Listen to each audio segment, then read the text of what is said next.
bari biwo ken kontan batale bari inatal pour kanna bullo ko jibe ito kontan tale makura bari ala ya lonte man kontan de makura kana nyina ko teninte belbe tuba dudula kilimoto woto nyalti kay ngokko di baka to kinan jang pour yena dula dada ni tata na dula to makura ala ya lon njuso malla ama hani futa dula to dula tin anu birite loro commencé woni bitema ama hani me no ama me to nyalom ke bara fonye mun muy la kulloti ndela kullu balu woldi balu ha way fo balu ko loro fanankele ikal loro fanankele nyin kunna soniyata ta www.baluwo.com anim baluwo isela bulloran jorangol be sang anila kudula asatare mambata jorangol membu ko sementol kenyo babarol nil peruol woni nga nyon jamal ta baluwo.com yin jorangol be sang ila dinkira bado adungi te batala je anim baluwo ifangole marate la kudula.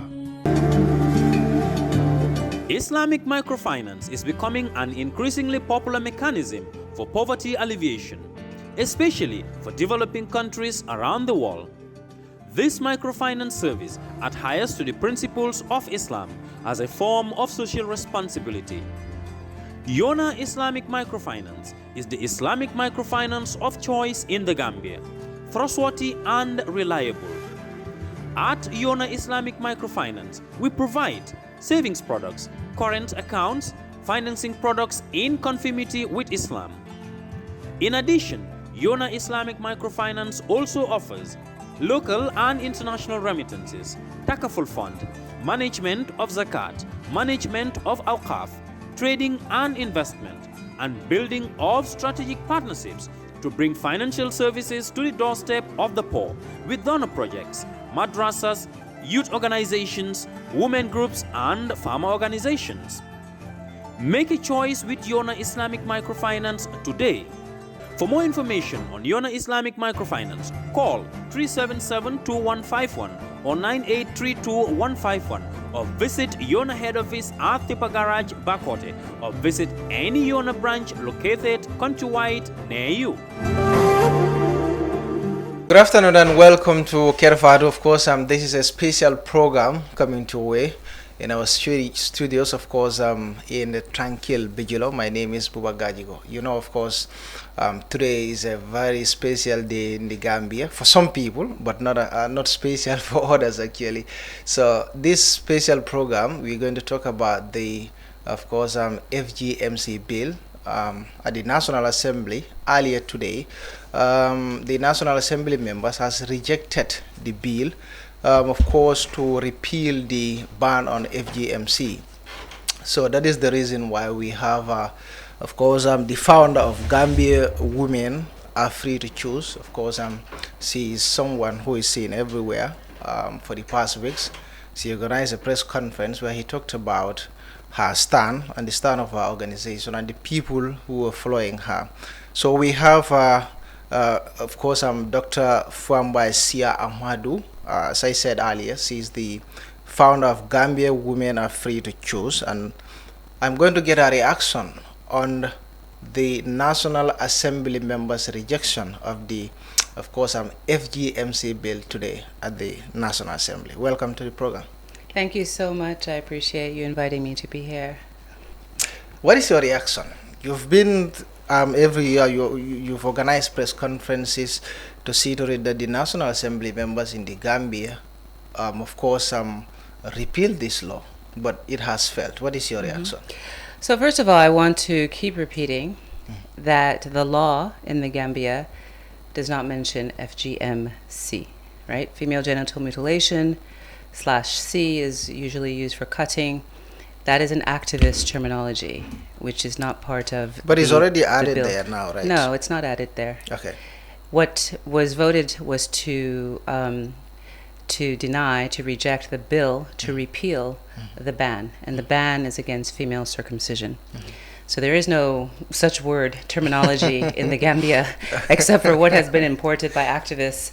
And I think the grassroots women that we have mobilized in the last few weeks have been resounding in rejecting the terminology mutilation. They're not mutilated. Gambian women are not mutilated. Our mothers and grandmothers are not mutilated. We are not mutilated. So I think that in itself is a victory. You're asking for my reaction. To be honest, we were not surprised. We did talk about the amount of influence from outsiders, foreign influence, and pressure. And we know at the last minute, even the president got involved and declared his position. Of course, he's the head of the party, and we've got a majority. He has a majority party in the National Assembly. So we weren't naive about the politics, and we weren't naive about the amount of financial inducements and pressure on the government of the Gambia. Of course, we are disappointed. Many of the women are disappointed. We had a huge rally in Talinding yesterday. Once again, the women were very clear about their position. What is another sense of a victory, in my opinion, is the fact that this is the first time that we have seen Gambian women truly galvanized and mobilized to defend their rights, to defend their legal rights, to defend their constitutional rights, to defend their human rights, to equality. Because activists keep talking about this as a form of gender inequality for women. On the contrary, we see it as a struggle for our equality, for women's equality, in a practice that men also uphold for boys, and Western women uphold parallel, similar practices legally, and they can get, this is in hospitals, so it's medicalized. The activists were against medicalization of the practice, but we see predominantly white women, educated women, wealthy women going and getting the same, and some of the procedures are more invasive than what is done here in the Gambia. This is wrong. So I think that we've done a great job in bringing that out in the open to the Gambian society as well as to the world at large, because the world, they may not mention Gambian women are free to choose, but they've been listening and they've been hearing, and they know we exist and that we are here. We're not going away. For us, this is the beginning. So we'll continue in that line, but you keep, during your interviews and your press conferences, you keep saying that Western influence. What do you mean by that? Oh, I'm very clear that there is Western influence from donor countries, from the UK, from the US in particular, from Ireland. These are, I've also got colleagues who are involved in organizations from these countries. So I know their involvement. Also, we were given a leaked document by UNICEF in the Gambia. This is a UN organization that is basically paying journalists, providing vehicles for journalists. I'll get to that. And I'm just saying I saw that a is post. Western. I saw that is shocking. Yeah. It is alarming. Because and most only of in Africa. The reason I asked this question, most of these people that are advocating for for this ban to be maintained are saying that they've not received any money from the West. Of course, they're but saying you keep accusing them of. This is no longer an accusation. We have seen an internal memo from UNICEF offering money, the amounts of money, the stipends. The one that you share is for journalists, right? It's journalists. In fact, it's even worse, because journalists are supposed to be independent. You all are supposed to be talking to both sides. But truth. how do you think they are not independent if they are just going to report about FGM? Probably they will pitch stories and they'll be funded to do these stories. The internal memo that we saw, that we posted online, is very clear. This was UNICEF directing, organizing, and paying for content that they can use as propaganda ahead of the vote on Monday. So we, as far as we're concerned, we've caught them red-handed. This is proof of UNICEF's involvement in actually soliciting content, anti-FGM content. This is after the Health and Gender Committee had submitted their report, which came with absolutely no references, nothing in the report. So they submitted that skeletal report, which is an absolute joke. And then now they realize that there may be an issue. They don't have enough evidence. So you get this internal directive from UNICEF actually instructing journalists to go out, not just instructing them, but paying them to go out into the provinces to obtain content. And then it was also instructing them on how to tailor that content and how the role that UNICEF was going to play to make sure that it's the right kind of message. This is outrageous. This can only happen in an African country or in a country that is donor dependent on donor aid. I can't even imagine something like that happening in Western countries. It's outrageous. I say this, I used to work for UNICEF as a consultant.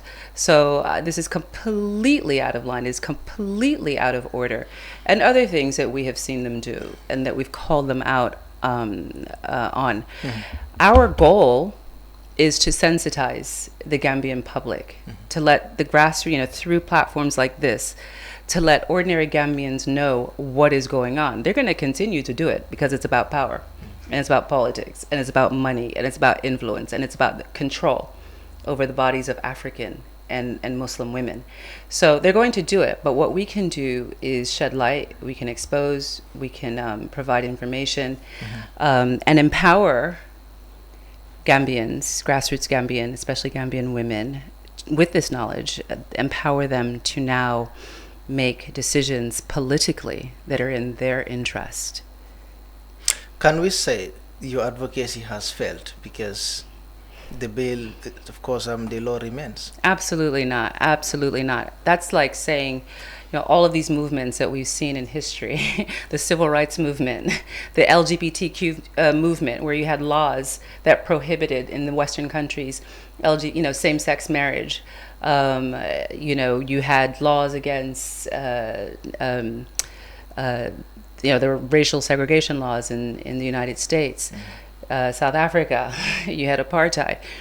So there were individuals who got up and stood up against the tide and against the mountain of opposition.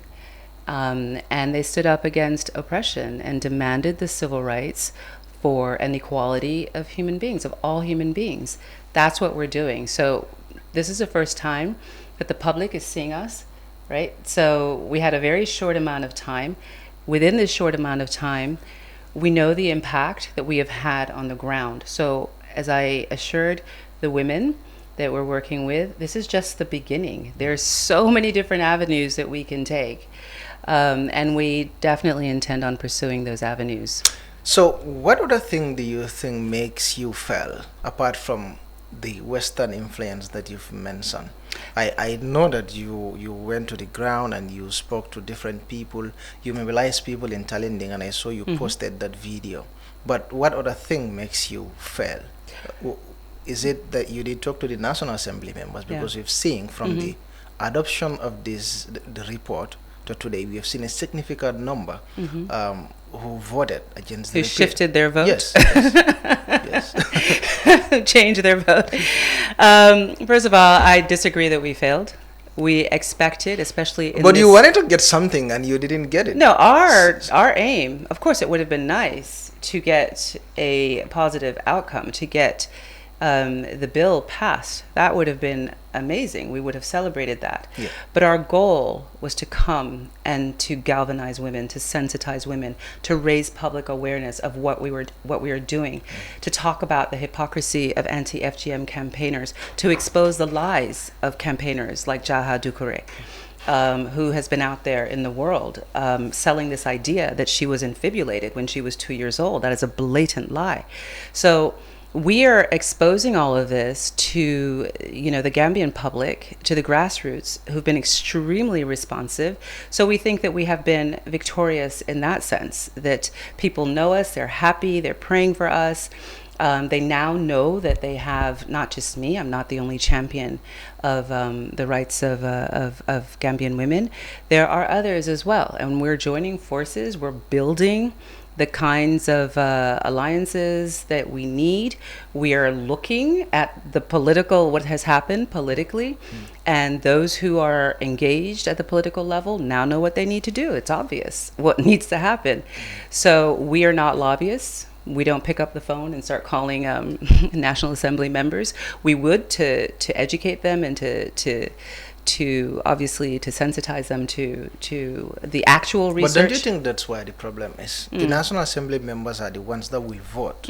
Why are you not engaging them? Why are you not picking the phone to call them? So as I said, our primary purpose as an organization is to work with grassroots women, to provide them with legal assistance, to provide them with empower them with knowledge and awareness about their political and human rights. So, and then when something does happen, for instance, we are in court in Sierra Leone, and we are providing the defense for some, several villagers who were falsely accused of killing a girl or two women last February. So in that sense, we provide these kinds of resources that these women would not otherwise have. This is the first time, it was unexpected, that we've had a bill on the table, and we're excited about that, but it was also a very short time span. We didn't have time to really build. As you know, in the short time that we were here, we were able to get in front of the media and put our message across. We've spoken to National Assembly members, but we are not lobbyists. We provide the education for them. We don't lobby them. They're people who can do that. They're Gambians who are capable of doing that, but that's not our primary objective. So, and either way, it would not have been successful in this particular instance, because you had so much pressure.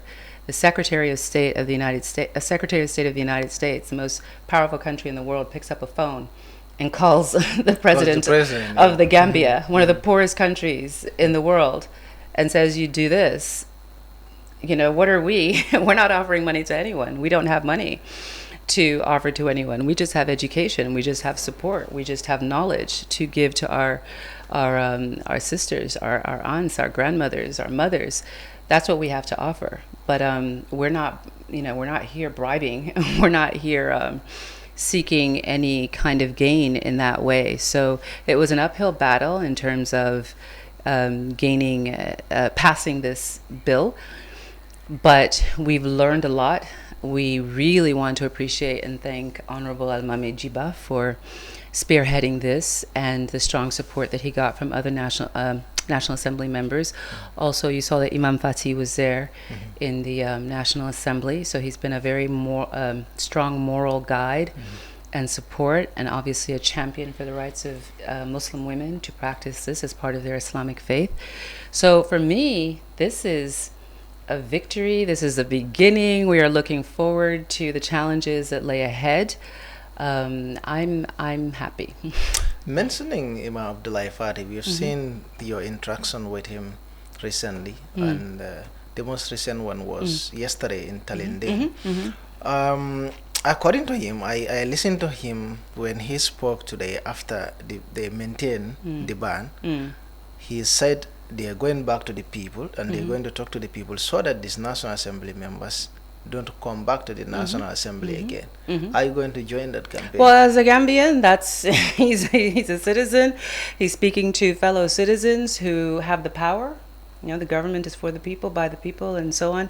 So that is his job. That is a job of Gambian women as well that we've been working with to galvanize their other women, other men in their villages and their communities, and let them know what is going on. This is politics, and this is why the grassroots needs to be involved. And that's why I said I'm so proud of what I saw today.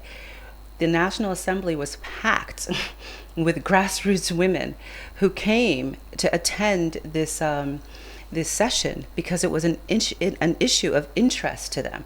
That's what I want to see. I want to see women's political empowerment so that they're not being abused, they're not being misrepresented, they're not being treated as if they're children by Western women who call themselves feminists. So they have their own voices. They have their, the word that we've been using, bodily autonomy. You can't go to the U.S. and tell Western, especially liberal women, that they can't have abortions, they can't go and kill a human life, in their bodies, because they would say, no, that's a violation of their bodily autonomy. So why then would they now be spending all of this money, given all of the problems that affect Gambian women? Their fixation, their absolute obsession and fixation is what goes on between our legs. This is nonsense. This is neocolonialism as far as I'm concerned. So, what comes to your mind when when the joint committee adopted that? Of course, when they brought up that report, and it was adopted by the National Assembly, what came to, because most of the recommendations there, according to them, they spoke to a lot of organizations and also, of course, Gambians. What was your reaction when you saw that the joint committee brought the report to the National Assembly and with all those recommendations? So, two things. First of all, as I mentioned, we already had brought up our concerns with the external pressure. I think the international community saw an opportunity to intervene. Once they saw the vote, 46 members was it voted to pass the first time, something like that. But it was almost a unanimous decision. They saw an opportunity in this moment to intervene and apply pressure directly to the National Assembly members and also through the government. That's one thing. The second thing, in terms of adopting the report, if you look at the mandate of the joint committee, they fulfilled their mandate. It was rubbish. we can say. No, but according to them, the consultation with a lot of organizations, we including saw the yours, list of them. you. No, not ours. Not ours. We're not there. Absolutely not. We saw a list of organizations. We saw a list of so-called survivors. We don't know what they said. We don't know how many were in favor, how many were against. We don't know the reasons that were given. We didn't see any scientific reports. We didn't see any medical journal articles that focus on the Gambia or even outside. We didn't see anything that would be accepted in any kind of a normal setting where you're talking about policy that affects the bodies of women, and you're talking about criminalizing women. You're talking about putting women in jail for something that you have no evidence of their risks. They keep repeating risks as if this is what inevitably happens, right? They keep saying, oh, there's a risk of bleeding. They start listing a whole thing. Well, I can show you an NHS document that I just came across that tells you all the risks of labiaplasty. The same thing. Bleeding, excessive bleeding, and they have basically the same amount of risks. They don't include what white women are doing in the category of FGM, right? They only look at what African and Muslim women are doing. And when I say they, I mean activists, and specifically Western women activists, because they're the ones that finance these campaigns. They recruit the local activists. I always say you don't have evidence of this. I don't have evidence that they're financing the campaigns. How do you know that? Because they have reports. They produce their reports. They're being financed by Western organizations. Okay. These are the NGOs. They're all being financed externally. They're not financed internally. So it's not, the proof is there. Just check their annual reports, those that produce annual reports. But the fact of the matter is that we don't have any data that is reliable on the prevalence of these so-called health risks. We know that they're the same for boys. We know that boys die from botched circumcisions. You heard your Lamin here in our interview say that in his the one that he attended, there were 3 boys who died, right? Yeah, he said. So why are you singling out girls? Why are you saying this is something that only happens to girls? There is no data that shows that, but the World Health Organization, they promote male circumcision. And they promote the medicalization of male circumcision. But they said female circumcision is harmful. They said listen, you're contradicting yourself, and they're contradicting themselves. They're saying that female circumcision is harmful. They also know that male circumcision can be harmful. So they're promoting the medicalization of male circumcision to make it safe. Why not promote the medicalization of female circumcision like what white women and their daughters are doing in the West? Why not promote the medicalization of female circumcision to make it safe if they believe that it's the health hazards that are an issue? Why not make it safe? Harm reduction. Why not make it safe for women and girls in the Gambia? Right? So answer that question. Why not make it safe? Wouldn't that be the solution? Well, it's a rhetorical question. I don't know, but I know it's not only the WHO. I know there are a lot of organizations in the world that said FGM is harmful and it should not be practiced. Of course. Probably, you people are not so. So there are also experts who are scholars, right, who are physicians, who, criminologists. I keep pointing out there's a paper that was published in the Hastings Center report by top scholars around the world who looked at the entire body of literature focused on the harm of female circumcision, right? And that was published in 2012. And the findings were that really first of all, there are no really good studies that show that this thing is harmful, right? There has to be control groups. If you're saying that being circumcised is harmful, in comparison with what? Uncircumcised women. So most of these studies don't even have control groups. And where they have control groups, you can see that there's hardly any difference in the outcomes for both for circumcised and uncircumcised women. And you realize that there are different types of circumcision. The common one here, which is type 1, there's no difference between circumcised and uncircumcised women. Type 1, and this is in the WHO study, 2005, 2006, whatever year that was, confirms this. So this is not in dispute, but they're still against type 1. They're against the tiniest prick. If you say a little teeny prick to draw blood, that's FGM. Well, that's ridiculous. That's nonsense, right? You're telling African and Muslim women they can't even prick the clitoral foreskin. You have, as a male, you have foreskin. The entire thing was removed. So girls have foreskin as well, and the clitoral foreskin. You're telling women they can't even prick the foreskin of that hood, and that's mutilation.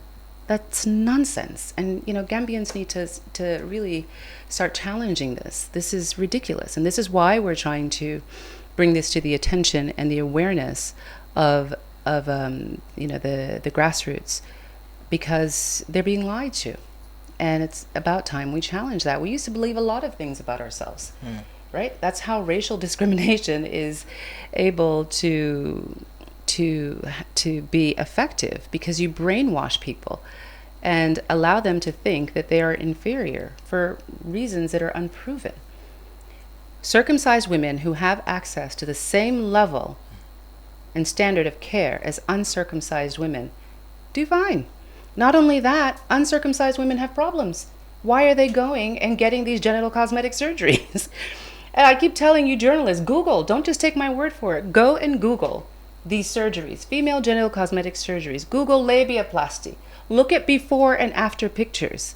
And you tell me if these are not drastic genital operations on women that would be classified as FGM. And look at the before pictures. You can understand why some of these women are seeking assistance.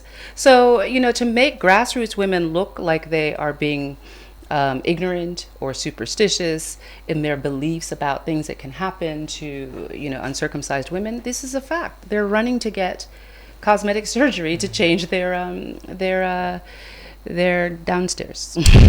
We touched on the report of the Joint Committee just briefly, and you said, I am surprised that you didn't submit your position paper to the committee.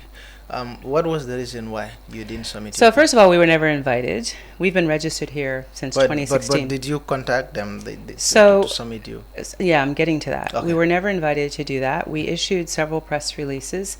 I was between the U.S. and Sierra Leone at the time. As you know, we have an ongoing case in Gambia district in Sierra Leone. Okay. It's called Gambia. Gambia. Okay. Right. So that was, for me, an urgent priority. There were villagers who were being imprisoned. And so our focus, because we have a Sierra Leone Women Are Free to Choose as well, our focus was on that case. So we were late rushing to the Gambia. And by the time I physically got here, the committee had already closed. I don't know that my submission would have made that much of a difference, because probably it could have. Because I said the decision to go from 46 members. The entire report was read. Probably your position would have been important. So, no, believe me, we are ready. This is not final. This is a pause. This is a pause. Now we know what's going on. Now we know the system. Now we know how things function. Believe you me, we are ready for round 2.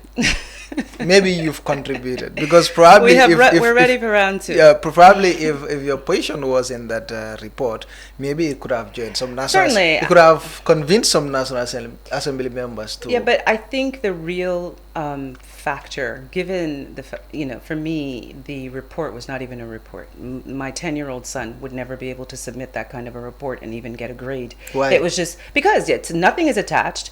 You're saying something is harmful. Where is the evidence that you have provided? You say something is harmful. Where is the evidence of harm that you have provided? Where are your references? Where are the scholars that you have consulted? Where, the medical experts that you have consulted? Where are their publications? How can we scrutinize? How can we judge what these people are saying and whether they're qualified to make those kinds of statements? We also know that there were medical professionals who were interviewed who said they had never seen even one death from female circumcision in all of their experiences. So we don't know what kind of conflicting information they got. We don't know what method that they used to make a decision. It was just, there's no methodology. It's not a report. It's a statement that for me could equally have been drawn up at Equality Now NGO, because it's their terminology, it's their words, it's their style. They could have easily written this and just said, okay, here, go with this. Because, we don't think, we don't, debate, we don't demand better and higher standards for our people, for ourselves. So, for me, it's an embarrassment. And I think for a lot of National Assembly members, that report is an embarrassment. As I said, my son at 10 years old could not have submitted that and gotten, a B or an A on it. So it's not a report for me. We do have publications from published scholars, physicians who are well known and who are published. We have access to all of that, and we did make some of that available to National Assembly members. But as I said, this is the beginning. We're just getting started. And we know that the science is on our side. We know that the Constitution is on our side. We know that human rights documents. What do you mean by the Constitution is on your side? The Constitution is on our side because the Constitution guarantees the rights of Gambian women to gender equality. You're discriminating against Gambian women by having this ban. Number one, the Constitution guarantees Gambians the right to religious expression. You are discriminating or you're breaching the Constitution and the rights of Gambian women by denying them this practice that is important to their as a religious expression to their faith. The Constitution guarantees the right of culture, your right to culture and to cultural enjoyment. This is an important aspect of the culture of most Gambian ethnic groups. And by culture, I mean not just what you wear or you eat or the music. Culture is also your ideas. So circumcision is very important to cultural ideas about sex and gender, right? That is being ignored, that we can't even transmit to our, daughters and the next generation because it's, we're not allowed to even talk about the cultural aspects of it. So Constitution also guarantees or has the different sources of legal sources. So you've got the national law, but you also have Sharia and you also have customary law. So female circumcision and male circumcision are very important in customary law. These are signs of your adulthood. Both males and females are required to be circumcised in order to be able to perform as full adults in most of our ethnic groups. So you're denying them their right to become fully a full woman, full adult woman, according to our customs. You're not denying men that same right and privilege. So there are a lot of ways that this ban contravenes the constitutional rights of Gambian women, and we intend. Are you thinking of challenging? We absolutely intend to challenge this through the courts. So I think it's really important. I think it needs to be tested. It needs to be challenged. Again, a similar thing happened in Kenya. Again, a lot of pressure from diplomatic community, NGOs, literally writing up briefs in this case, it was a defense.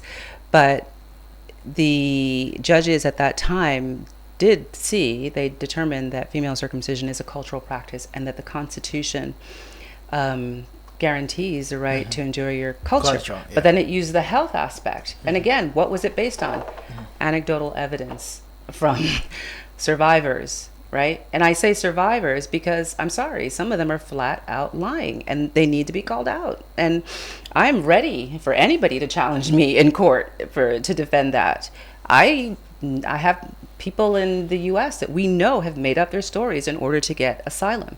So this is not something that I'm making up. This is something that happens within our community for a lot of reasons. So we want to be able to challenge that here in the Gambia, anywhere else where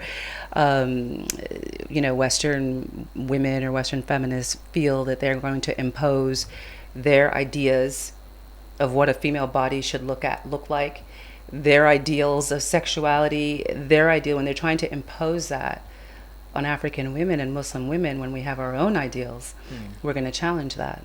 So yes, so the law is already there now. It is maintained. When are you going to challenge it? When are we expected? Well, I mean, we need to rest. I don't think you need to rest because you've been advocating for something for so long. It's been stressful, and I'm not working alone. I have so many different women's CAFOs who have heard about us and they're eager. They want to join.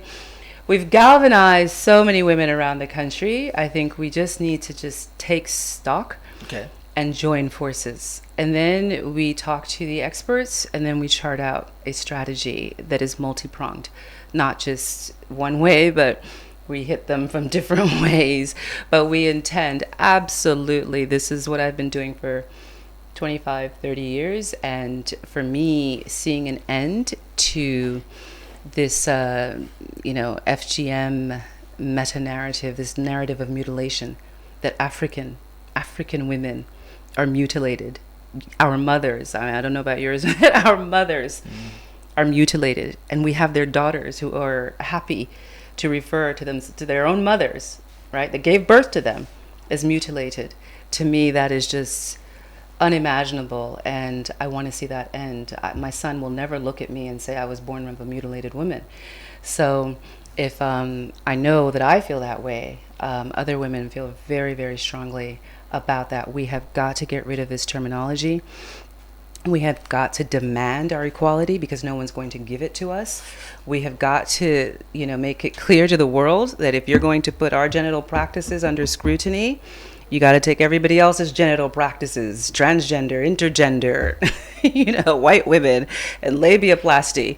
Put them all on the table and let's discuss them, and let's discuss the harm and consent and all of those issues. But don't single us out and pretend as if because of our race, because of our ethnicity, because of our nationality, because of our religion, that we are less than human. I won't accept that, and I would hope that Gambian women would not accept that. So can we say before end of the year about challenging? So you don't want to give that? Like I said, we have this is not Gambian Women Are Free to Choose is amazing, and I'm so grateful for the support.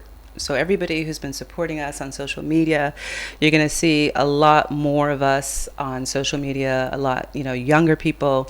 This has been a great movement, but we are involved in so many different areas. So we really have to sit down with stakeholders on our side before taking decision. And then we will decide. It could be before, that could be next week, it could be in 2 months, it could be down the road, but we want to let anti-FGM activists know, and I am going to spell out equality now. Forward UK, Gambian Women Are Free to Choose is here. Sierra Leonean Women Are Free to Choose is there in Sierra Leone. We are here, we're not going anywhere. And we're not giving up on this fight, on this struggle for our dignity as African women, as circumcised women. We're not, we have a right to self-determination. We're not giving up on that. And, the battle continues. You accuse most of these feminists of getting money from the West. Where are you getting your money from? Me? Yes. I have no your money. Your organization, I mean. I am broke. Of course, you've taken lawyers I have for no people. money. I'm sorry?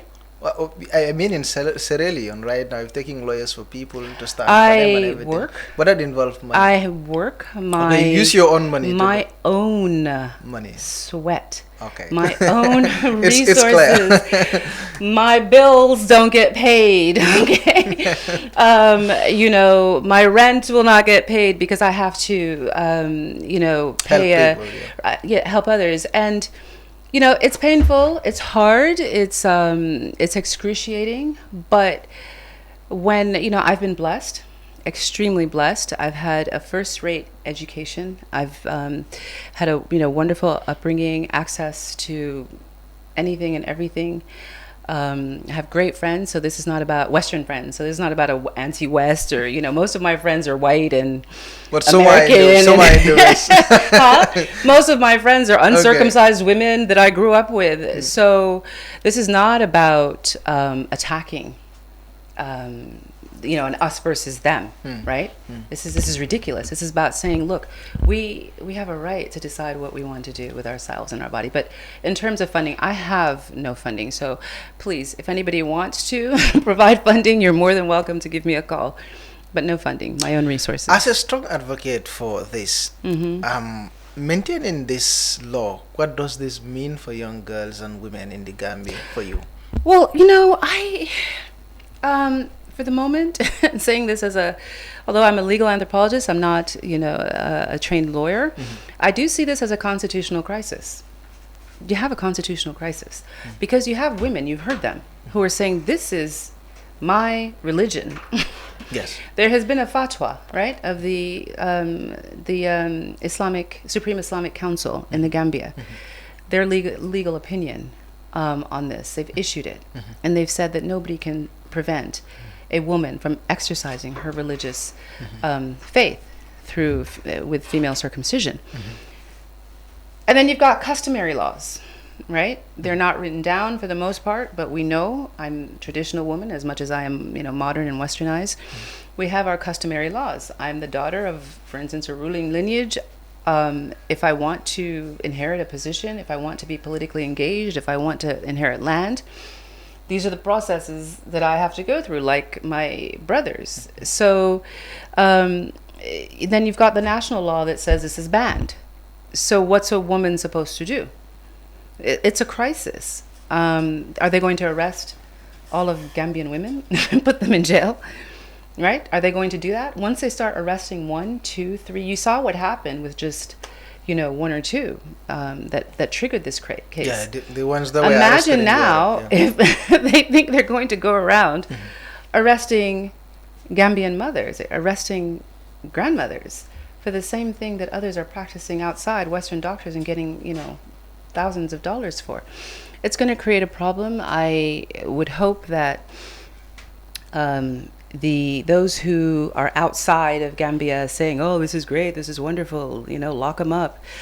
I hope they realize what they are inviting. You know, this is a crisis. We've spoken to, you know, our women, our grassroots women, that the best way to achieve our goals is through legal means, through democratic means, and through the court process, and through agitation and activism. So those are the strategies that we not only suggest, but that we actually work with in our organizations. Having said that, women will decide to do what they decide to do, and we will provide, to the extent that we can, the legal resources for anybody, for any woman who is wrongfully arrested for practicing her religion. So what is next for your advocacy in the Gambia? We continue. We will continue to put forward our expert opinions on the report. So we want to publish a response to the Gender and Health Committee report. A proper response that will have references. That will have references. I'm saying it's for the public, right? To challenge the assertions that were made. I was hired by UNICEF many years ago when I was in my late 20s as a consultant working on the the compliance of Gambian laws and social policies with international human rights conventions that Gambia has signed up to. So I know for a fact, or I can't say for a fact, but through my analysis, it is a ban against female circumcision that prejudices Gambian women in terms of their exercise of human rights, equality, self-determination, dignity, their parental autonomy. So we're going to be going through these provisions, through these human rights instruments, provision by provision, and making these documents available to the public.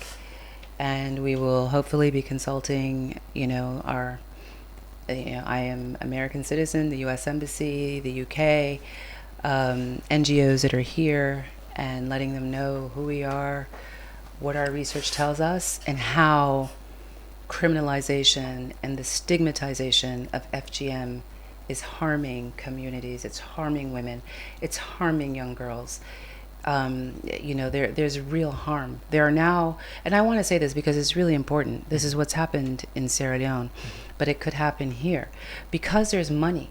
This is a poor country, poor meaning in terms of financial resources. You're now tempting people, activists, left and right, to go out and create content. In Sierra Leone, they're digging up bodies, right? Dead bodies of women who died of other ailments, and calling CNN, The Guardian, and so on, because they're anticipating Western funding and saying these women have died of FGM, right? And so this is what we're now having to say to the world, this is not true, this is wrong. That can happen here, where you're now asking young people to go out into the rural areas and create havoc and say, oh, this is FGM, or I've seen this person doing that, or accuse. It's pandemonium. So we're going to be here, and we're going to keep doing what we're doing. Do you think responding to that report now is important? Absolutely, because it was a report. It's official. It's in the public it's in the public domain, right? And I am an expert. We have other experts who can look at the report and critique it, and provide references to support our own arguments and put that in the public domain. So tomorrow, if there is another legislative session, somebody else introduces a bill, they will now have the research, they will have the evidence, they will have the critique. We will be able to show them what was wrong with the committee report. So it's absolutely essential that we respond to it, and again, that we do other reports that I believe that the public needs to be aware of concerning, again, human rights and the Constitution. So what message, because I understand that you have a lot of following during your this few days of coming out, but what message do you have for your supporters and the people that share the same view as you? We're going to do our best to continue working hard for the women of the Gambia. We believe passionately in what we're doing. Nobody's paying us from anywhere. This is something that we're doing because it's our heart and it's our commitment to our culture as Africans and to our religion as Muslims or even Christians. I always tell people that I'm actually a practicing Christian. And that there are very important reasons behind why we practice circumcision, both male and female. And we have a right to.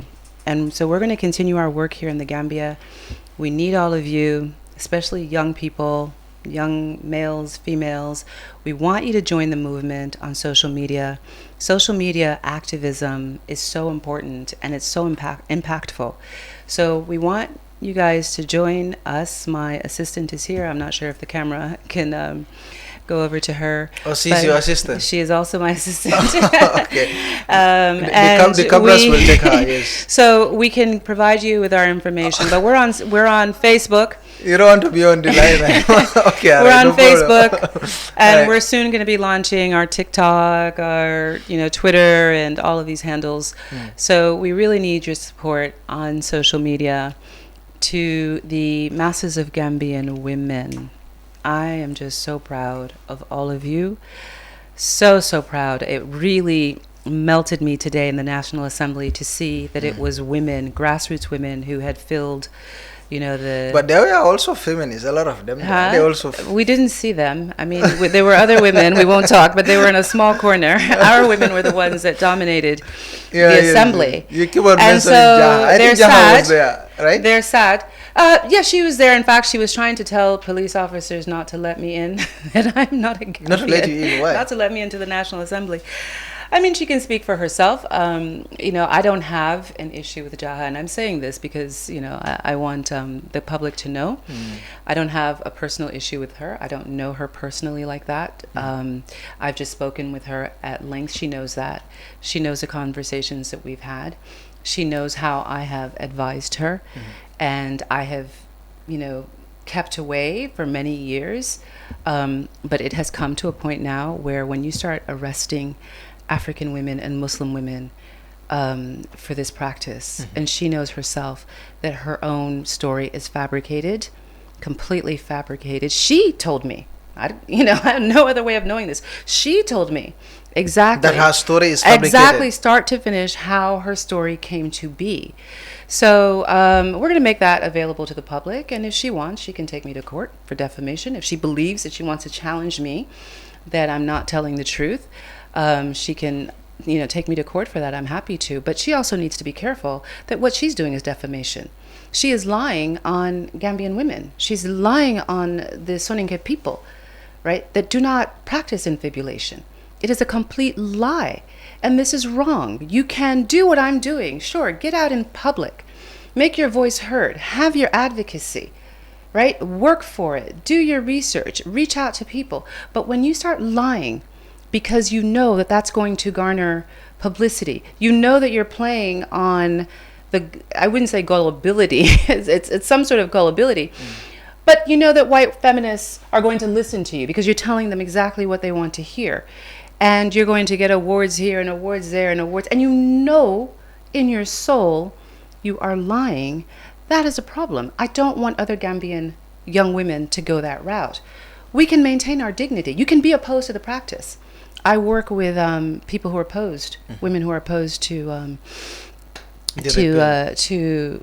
female circumcision, who've done great work in their communities. They don't use the terminology FGM. They never had laws, but they worked in their communities. They talked to women with respect. They talked to Islamic clerics. They talked to religious people in their communities with respect and said, no, this is not good. This is the most extreme procedure, or they call it the most extreme, the infibulation. And they were able to eliminate or abandon the procedure in their communities in that generation. So these are the best practices I believe we should be, or those who are against the practice should be modeling. We need to be honoring our mother and our grandmothers. We do not need to let outsiders come and divide us and to cause us to insult our mothers and to insult our grandmothers and to insult where we are from. So there's nothing wrong with being against the practice. I want to be clear on that. We're just going to, you have to prove to me. It's just about having different views. Right, you have to give me evidence to convince me. I have to see the medical evidence. And I haven't seen it yet. And if you can't convince me, and I have no stake in this, nobody's giving me money to say, continue female circumcision. Yeah. I have no personal stake in this. I don't even have to talk. I can be in America living my life and no one even knows whether I'm circumcised or cares whether I'm circumcised or uncircumcised. So, and I was given the opportunity to be famous and to have consultancies and all of that by opponents at a young age, in my 20s. And I turned that down because I couldn't do it. So, my appeal is, for the Jaha situation, she doesn't have to hate me or threaten me. If you have your arguments, if you have, your references, we don't want to hear stories. We don't want to hear stories because we know that stories are made up. We know that stories are made up for Western audiences. Okay.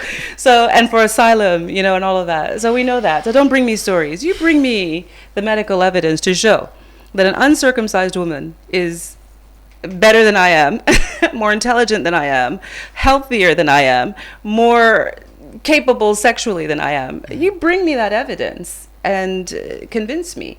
If you can't, then I just don't believe you. But there is no hate there, you know. I think, you know, we're all trying to do our best.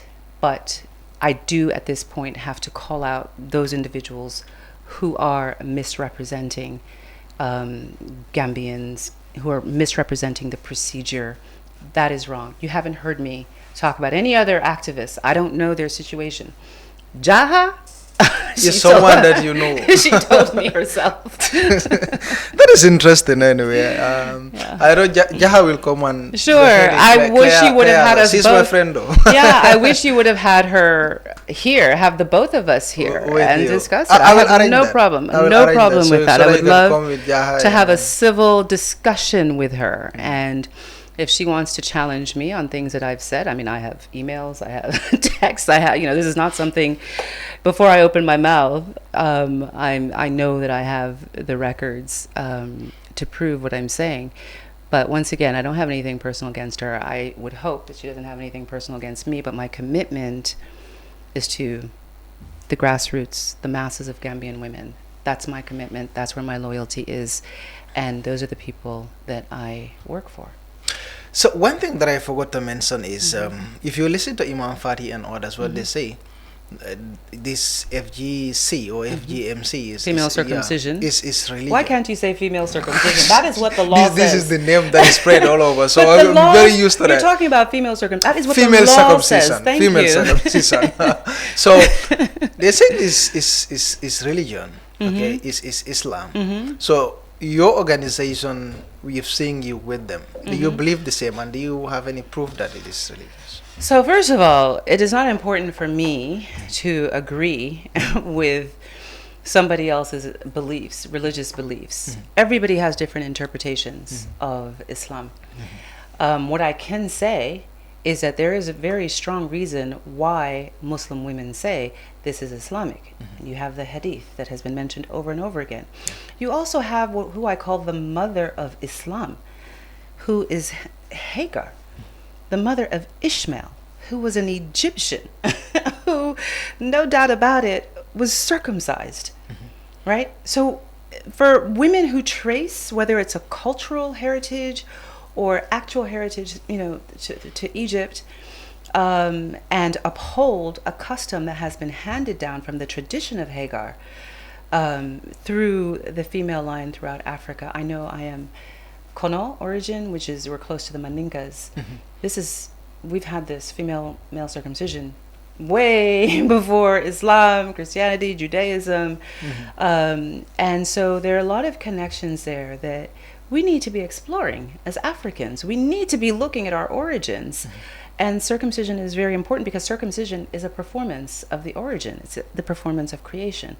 So if there are Muslim women who say that this is important to our faith as Muslims and to our identity as Muslims, who am I to question that, right? And then, you know, they are the argument that I hear a lot is that, oh no, it's not required, male circumcision, however, that is the law that's required, that is Sharia. That's not true. Male circumcision is also not mentioned in the surah. I challenge anybody to show me one surah in the Quran that mentions male circumcision. So it's not mentioned. So if you want to argue that female circumcision is not Islamic because it's not in the Quran, then you have to say the same thing about male circumcision. I'm just about equality. Let's just, you know. But I absolutely agree that for not just Gambians, but there are Muslims of other ethnicities who uphold female circumcision, and they have a link with Egypt. I think women have a right to continue this practice as their religious tradition, just like men do. And that's my last question. If you want to mention anything that I did not ask, you can go ahead. I just have faith in this process. And I just want to encourage some of the women who were at the National Assembly today who were clearly sad and disappointed that they've done really well. They represented the women in their communities.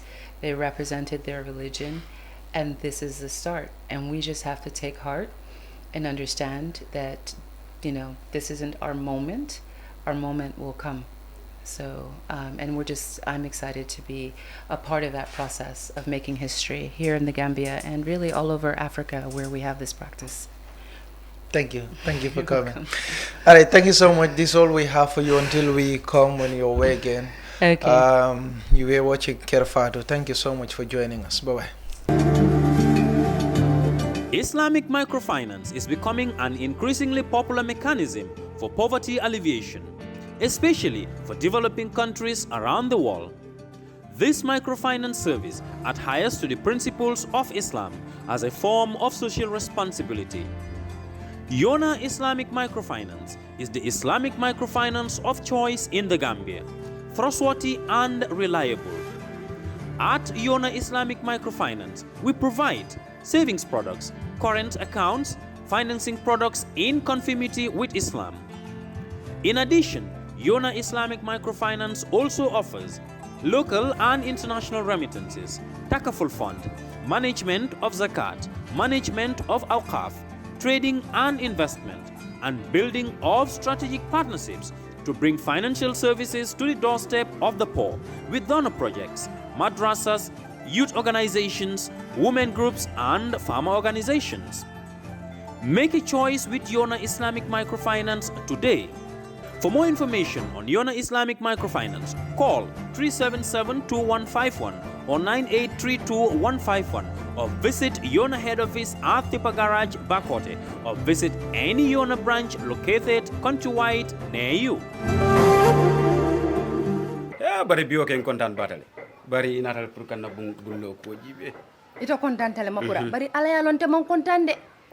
Makura kana nyina ko teninte belbe tuba dudula kilimoto. Moto nyalti kay.